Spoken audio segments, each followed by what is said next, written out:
Good morning students. हम लोग class 12th की इकोनॉमिक्स जो थी वो कर रहे हैं, जिसमें अपना चैप्टर नंबर 11 जो चल रहा था, पूर्ण प्रतियोगिता बाजार की 12th कॉमर्स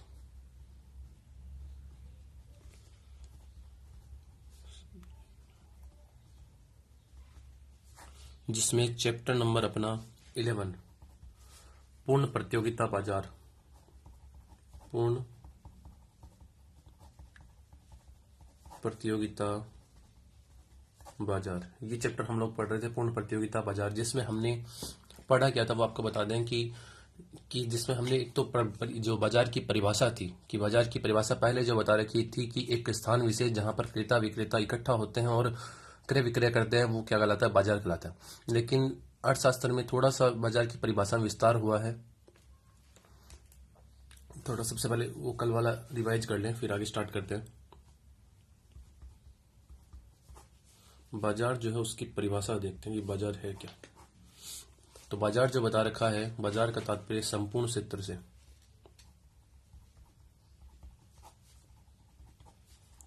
बाजार का तात्पर्य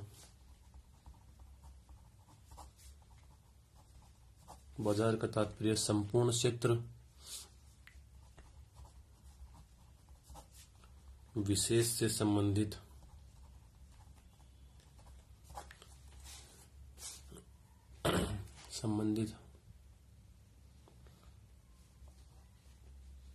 जहां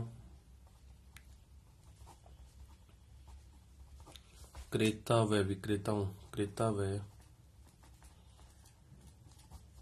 विक्रेताओं में स्वतंत्र प्रतिस्पर्धात्मक संबंध होता है।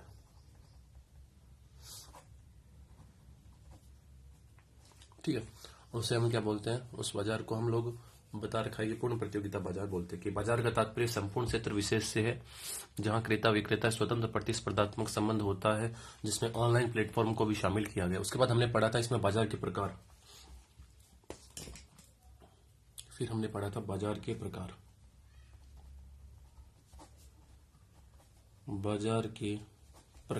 ठीक है।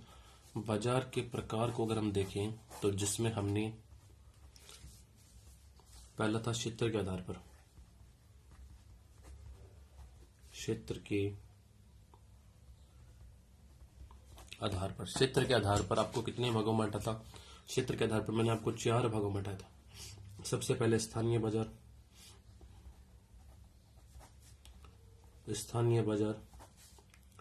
2 नंबर पे क्षेत्रीय बाजार, राष्ट्रीय बाजार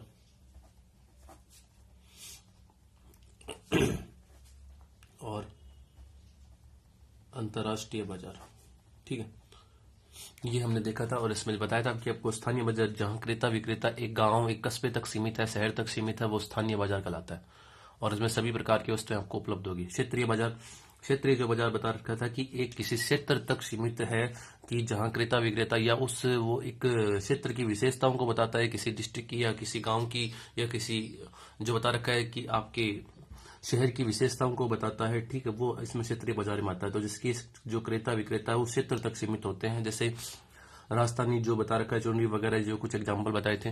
राष्ट्रीय बाजार जहां पर क्रेता विक्रेता पूरे भारत में फैले हुए उसे राष्ट्रीय बाजार कहेंगे, और जहां पर क्रेता विक्रेता दूसरे देशों में भी है, इंपोर्ट एक्सपोर्ट जो करते हैं, वो इसी में आएगा।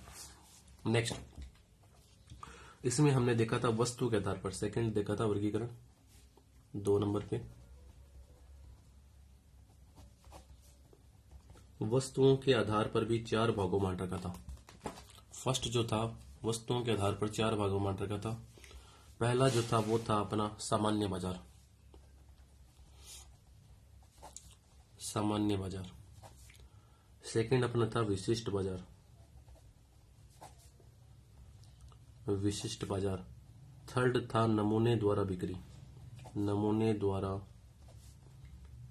बिक्री, फोर्थ था आपका श्रेणी द्वारा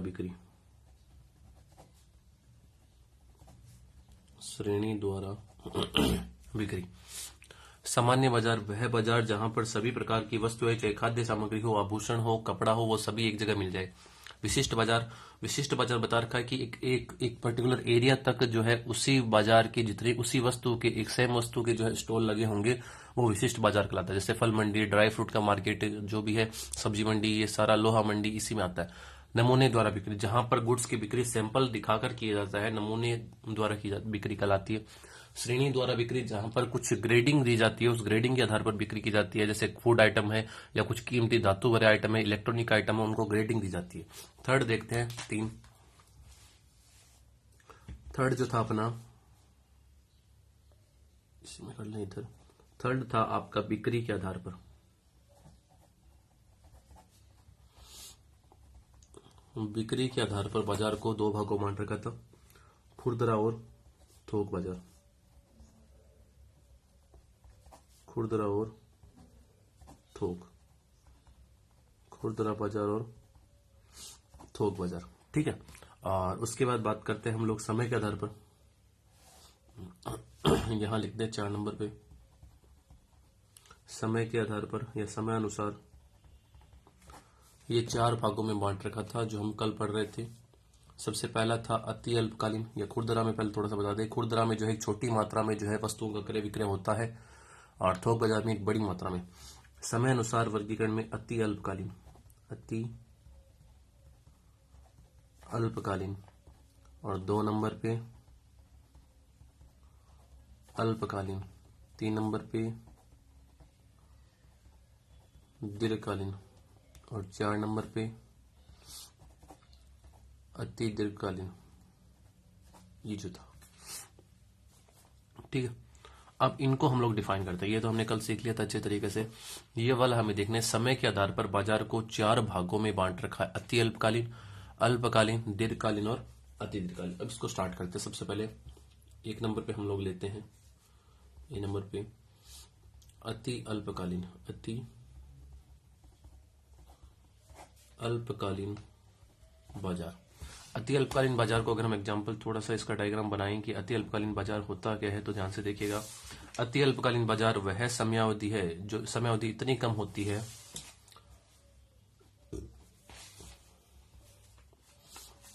XX और YX 0। अति अल्पकालीन बाजार है ना, समयावधि इतनी कम होती है कि हम अपने परिवर्तन से उत्पादन के परिवर्तनशील साधनों में परिवर्तन करके उत्पादन को बढ़ा नहीं सकते। यानी जो परिवर्तनशील साधन होते हैं ना, श्रम वगैरह, उसको भी परिवर्तन करके हम उसको बढ़ा नहीं सकते। नाशवान वस्तुएं इसमें आती है। एक पूर्ति जो होती है बाजार में क्या होती है, सीमित। तो सीमित होने का मतलब है किसी ना किसी वक्र को वो जो है अक्ष को है वो टच करेगा। तो यहां पर ये कर दिया कि जो सप्लाई है वो S से लेकर Q तक वो अपनी क्या है, कांस्टेंट स्थिर है। यानी सब अति अल्पकालीन वह समयावधि है जिसमें पूर्ति में थोड़ा सा भी परिवर्तन हम लोग नहीं ला सकते, ठीक है। तो ये जो बता रखा है यहां पर हम दर्शाते हैं एक मात्रा को, मात्रा क्वांटिटी, यहां हम दर्शाते हैं कीमत को, ठीक है। पूर्ति जो है वो आपकी पूर्णतः स्थिर रहने वाली है। फिर बात करते हैं हम लोग आपके डिमांड कर्व की, कि डिमांड कर्व जो है इसमें ये अपना, जैसे मान लो इनिशियली डिमांड कर्व है, जहां पर डिमांड और पूर्ति एक दूसरे को काटते हैं, वहां पर कीमत का निर्धारण होता है। कीमत क्या होगी, तो कीमत आपकी जो बता रखी है उस समय हम लोग ये कीमत निर्धारण अपना देखने को मिलेगा। तो ये आ गई, इसे बोल देंगे ये P0 P1 नाम दे दें, P1 Q1, ठीक है, ये E1। आई बात समझ। अब सुनिएगा ध्यान से, ये अपना डिमांड कर्व है D1। अब सुनिएगा ध्यान से कि मांग में वृद्धि होगी तो मांग वक्र दाईं ओर शिफ्ट होगा, और कमी होगी तो बाईं ओर शिफ्ट सॉरी, मांग में अगर वृद्धि होगी तो मांग वक्र कहां, दाईं ओर शिफ्ट होगा। तो जब देखना इसमें कि अति अल्पकालीन बाजार में मांग में तो परिवर्तन हो ही सकता है, परिवर्तन होगा तो मांग वक्र आपका दाईं ओर शिफ्ट होगा, और मांग में अगर कमी आएगी तो मांग वक्र बाईं ओर शिफ्ट हो जाएगा। ये तो है, मांग में अगर कमी आएगी तो मांग वक्र आपका कहां, बाईं ओर शिफ्ट हो जाएगा। अब सुनिएगा, मांग में परिवर्तन आ गया, नया मांग वक्र D2, नया इक्विलिब्रियम पॉइंट होगा E2 की। अगर मांग बढ़ जाती है तो आप क्या करोगे, अति अल्पकालीन बाजार में वस्तु की कीमत को बढ़ा दोगे। अति अल्पकालीन बाजार में क्या होगा, वस्तु की कीमत P1 से लेकर क्या हो जाएगी, P2 तक हो जाती है। कि अगर बाजार में मांग E1 से लेकर E2 तक आपकी बढ़ गई है, बाजार में मांग में परिवर्तन आ गया है, तो अति अल्पकालीन बाजार में आपकी कीमत में भी परिवर्तन आपको लाना पड़ेगा मार्केट को इक्विलिब्रियम लाने के लिए। और फिर अगर मांग आपकी घट जाती है तो उस समय आपको कीमत में कमी भी लानी पड़ेगी। जैसे मान लो कीमत में कमी यहाँ पर E0 और इसको नाम दे दें P0, तो कीमत में कमी भी आएगी। मैंने ये आपकी यहाँ पर बता रखा है इनिशियली जो हमने मांग वक्र बनाया है, मांग में वृद्धि और कमी होने पर क्या फर्क पड़ेगा। तो हम बता सकते हैं, इसको एक्सप्लेन करें कि OX एक्स पर हमने वस्तु की उत्पादन की मात्रा को, OY पर हमने कीमत को दर्शाया। अब बात करते हैं समयावधि। अति अल्पकालीन बाजार है तो अति अल्पकालीन बाजार में समयावधि इतनी कम होती है कि हम अपनी बाजार की पूर्ति को भी बढ़ा नहीं सकते। पूर्ति पूर्णतः स्थिर रहेगी। इसमें प्रायः नाशवान वस्तुओं को शामिल किया गया। इसके बाद हमने देखा कि बाजार में जो भी मांग है, इनिशियली मांग है, वहां पर E1 साम्य बिंदु पर अपना कीमत P1 है और मात्रा जो है वो Q1 ही निर्धारित रहने वाली है। मात्रा में तो बिल्कुल भी परिवर्तन नहीं हो सकता। मांग अगर बढ़ जाती है तो भी मार्केट में सप्लाई तो उतनी ही रहेगी, और मार्केट में अगर मांग बढ़ती है तो हम कीमत को भी क्या कर देंगे, कीमत बढ़ जाएगी, और मांग घटती है तो कीमत भी घट जाती है। यानी मांग वक्र शिफ्ट हो गया दाएं और D1 से D2 की तरफ, और तब हम कीमत को बढ़ा देंगे। और मांग में कमी आती है अति अल्पकालीन बाजार में तो हम कीमत को घटा भी देते, कीमत अपनी P1 से P0 हो जाती है। अब हम बात करते हैं नेक्स्ट, अति अल्पकालीन हो गया। अब हम दिखाते हैं अल्पकालीन बाजार की। अल्पकालीन बाजार क्या होता है। सेकेंड नंबर पे अल्पकालीन बाजार की। अल्पकालीन बाजार होता क्या है। अल्पकालीन बाजार को अगर एक्सप्लेन करें,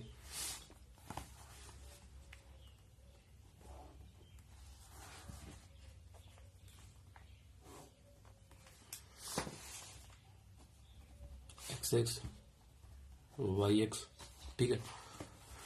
अति अल्पकालीन को दिखाना है तो आपका अल्पकालीन जो है वो साथ में चलेगा, क्योंकि उसका इफेक्ट आपको दिखाना पड़ेगा कि सप्लाई जो परिवर्तन तो हुआ भी। अल्पकालीन वह समयावधि है जिसमें हम अपने परिवर्तनशील साधनों में वृद्धि करके पूर्ति को एक सीमित मात्रा तक बढ़ा सकते हैं। अब सुनना ध्यान से, ये तो वही है SQ1, ठीक है। ये D1 E1 नाम दे दिया, जहां पर ये एक दूसरे को इंटरेक्ट करते हैं, और वहां पर हम जैसे मान लो कीमत का निर्धारण हमने कर दिया, ये अपनी कीमत का निर्धारण आ चुका है P1, ठीक है, P0। अब सुनना ध्यान से, अब होगा क्या, मार्केट में जैसे ही मांग में वृद्धि हो जाती है, मांग में जैसे मान लो वृद्धि हो गई, मांग आपका वृद्धि होने पर मांग वक्र बढ़ जाएगा। ये होगी मांग में वृद्धि होती है तो मांग वक्र दाईं ओर शिफ्ट हो जाएगा।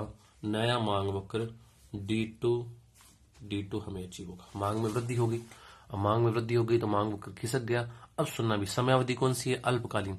तो अल्पकालीन समयावधि में जो है हम अपनी सप्लाई को बढ़ा सकते हैं एक सीमित मात्रा में, ठीक है, परिवर्तनशील साधनों में वृद्धि करके। तो हम लोग क्या करेंगे, अपनी सप्लाई को बढ़ाने की कोशिश करते हैं।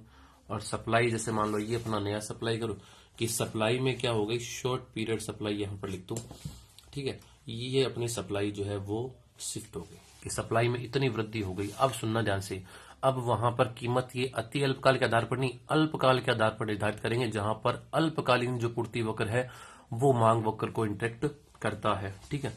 तो वहां पर ठीक है, हमने मांग में वृद्धि हुई तो हमने अपनी सप्लाई में इतनी वृद्धि कर दी, और अपनी जो मांग, अब जो कीमत है मार्केट में वो आपकी ये कीमत रहने वाली है। इसको हम नाम दे देंगे E2 इक्विलिब्रियम पॉइंट, यहाँ पर Q2 तक, और यहाँ पर नाम दे देंगे P2 तक, ठीक है। और वही है, मांग में अगर कमी आती है तब हम पूर्ति में वृद्धि नहीं लाएंगे, लेकिन साथ में मांग में कमी आने पर क्या कीमत रहेगी वो अति अल्पकालीन के आधार पर होने वाली है, ठीक है। चाहे उसको भी दिखाना चाहो तो दिखा सकते हो साथ में, कि अति अल्पकालीन वाला जो था वहां पर अगर मांग में कमी आती है तब हम अपनी पूर्ति में वृद्धि नहीं करते, तो तब उस केस में अपनी जो कीमत है, जो वो कीमत इसके आधार पर ही रहने वाली है, इसके आधार पर ही रहेगी। तो इसी के आधार पर रहने वाली है कीमत जो है वो P0 और इक्विलिब्रियम पॉइंट E0। तो यहाँ पर अपन की मात्रा और यहाँ पर कीमत को दर्शाया जाता है, ठीक है। ये बन गया अपना अल्पकालीन बाजार। अब बात करते हैं दीर्घकालीन बाजार। अब दीर्घकालीन सेम ही बनने वाला है, तो थोड़ा सा आपको इसी में एक्सप्लेन कर दूं कि दीर्घकालीन बाजार में होगा क्या। भाई अल्पकालीन रहेगा, अल्पकाल से अति अल्पकालीन से अल्पकालीन में परिवर्तन हो गया। अब दीर्घकालीन वह समयावधि है जिसमें मार्केट के डिमांड में, ये जैसे को देखो मांग में वृद्धि हुई ना, इस मांग को पूरा करने के लिए हम अपने जो है जो उसमें परिवर्तन कर सकते हैं पूर्ति में, और पूर्ति में जब परिवर्तन लाएंगे तो वो इसका समान ही परिवर्तन देखने को हमें मिलता है। पूर्ति में परिवर्तन हम लोग लाएंगे, पूर्ति में परिवर्तन अगर लाते हैं, सुनिएगा ध्यान से, तो पूर्ति में वही परिवर्तन आपको इनिशियली पूर्ति वक्र से लेके आना है।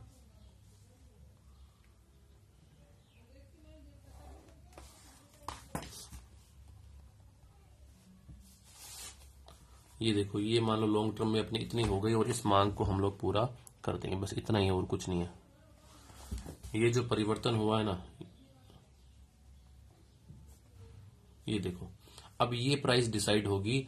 ये जो था हमारा कि हम जितनी मांग में परिवर्तन हुआ था ना, उस मांग को हमने पूरा कर दिया है। ये यहां पर जो है मांग को हमने पूरा कर दिया है, तो ये अपना दीर्घकालीन बाजार भी आता है। ठीक है, और बुक में आपको जैसे समझाया भी था कि बुक को ले लें एक बार दोबारा से, कि अपना देखो यहां पर बाजार की डेफिनेशन, बाजार के प्रकार, क्षेत्र के आधार पर, वस्तु के आधार पर, बिक्री के आधार पर, समय के आधार पर, और अपना ये सारा हो चुका था।